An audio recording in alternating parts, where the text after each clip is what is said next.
नमस्कार दोस्तों, मैं अभिनव बर्नवाल। आपका लेखपाल एग्ज़ाम के लिए, ठीक है, आपके लेखपाल एग्ज़ाम आने वाले हैं, कुछ एग्ज़ाम्स आने वाले हैं। तो उसके लिए हम लोग कुछ चीज़ें स्टार्ट करते हैं।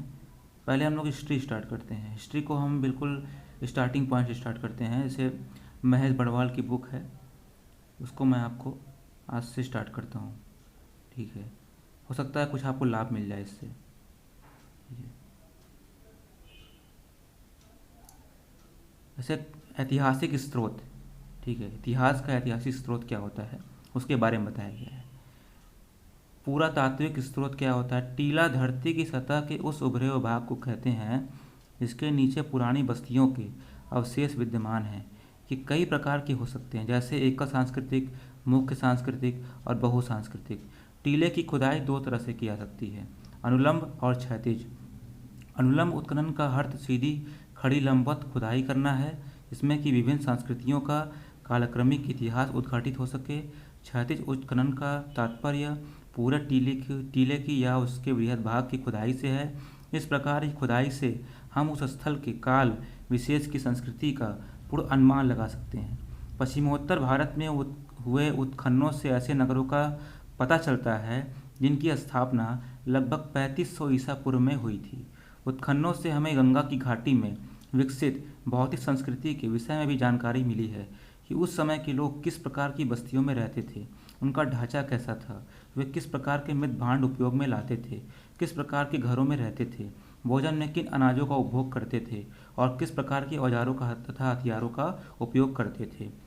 दक्षिण भारत के कुछ लोग मृत व्यक्ति के शव के साथ औजार, हथियार, मिट्टी के बर्तन आदि वस्तुएं भी कब्र में गाड़ते थे, अतः इसके ऊपर एक घेरे में बड़े बड़े पत्थर खड़े कर दिए जाते थे। ऐसे स्मारकों को महापसाड़ मेगालिथ कहते हैं। इस विज्ञान के आधार पर पुराने टीलों का क्रमिक स्तरों में विधिवत उत्खनन किया जाता है तथा प्राचीन काल के लोगों का भौतिक जीवन के विषय में भी जानकारी मिलती है। उसे पुरातत्व विज्ञान, आर्कियोलॉजी कहते हैं। रेडियो कार्बन विधि द्वारा यह पता लगाया जाता है कि वह किस काल से संबंधित है। रेडियो कार्बन या कार्बन-14 C14 कार्बन का रेडियोधर्मी, रेडियो एक्टिव समस्थानिक आइसोटोप हैं जो सभी सजीव वस्तुओं में विद्यमान होता है। किसी प्राचीन वस्तु में विद्यमान C14 में आई कमी को मापकर उसके समय का निर्धारण किया जा सकता है।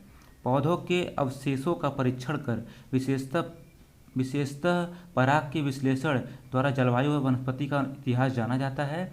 पशुओं की हड्डियों का परीक्षण कर उनकी पहचान की जाती है तथा उनके पालतू होने व उनके अनेक प्रकार के कार्य में लाए जाने का पता लगाया जाता है। राजस्थान और कश्मीर में कृषि का प्रचलन लगभग 7000 से 6000 ईसा पूर्व में भी था। सिक्कों के अध्ययन को मुद्रा शास्त्र, न्यूमिस्मेटिक्स कहते हैं। मुद्राओं के माध्यम से भी ऐतिहासिक घटनाओं पर प्रकाश पड़ता है। प्राचीन काल में अधिकांश मोहरें धातुओं की बनाई जाती थीं। जिन सिक्कों व मुद्राओं पर कोई लेख नहीं होता था, केवल आकृतियां विद्यमान होती थीं, उन्हें पंचमार्क आहत सिक्का कहा जाता था। तांबे, चांदी और सोने और शीशे के सिक्कों के सांचे बड़ी संख्या में मिले हैं। इनमें से अधिकांश सांचे कुषाण काल के अर्थात ईसा की आरंभिक 3 सदियों के हैं। हमारे यहाँ आरंभिक सिक्कों पर तो कुछ प्रतीक मिलते हैं, परंतु बाद के सिक्कों पर राजाओं और देवताओं के नाम तथा तिथियां भी उल्लिखित मिलती हैं। यूनानी शासकों ने सर्वप्रथम सिक्कों पर लेख एवं तिथियां उत्कीर्ण करने की परंपरा प्रारंभ की। सिक्कों का प्रयोग दान, दक्षिणा, खरीद बिक्री और वेतन मजदूरी के भुगतान में होता था, इसलिए सिक्कों का आर्थिक इतिहास के अध्ययन में भी महत्वपूर्ण योगदान है। मौर्य शासकों ने सर्वाधिक सिक्के जारी किए।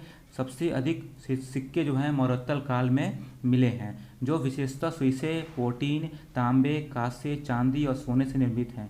गुप्त शासकों ने सबसे अधिक सोने के सिक्के जारी किए। सर्वाधिक शुद्ध सोने के सिक्के कुषाण शासकों ने प्रचलित किए। सातवाहन शासकों ने सबसे अधिक शीशे के सिक्के जारी किए थे। थैंक यू दोस्तों, आज के लिए इतना ही। कल हम दूसरा चैप्टर स्टार्ट करते हैं।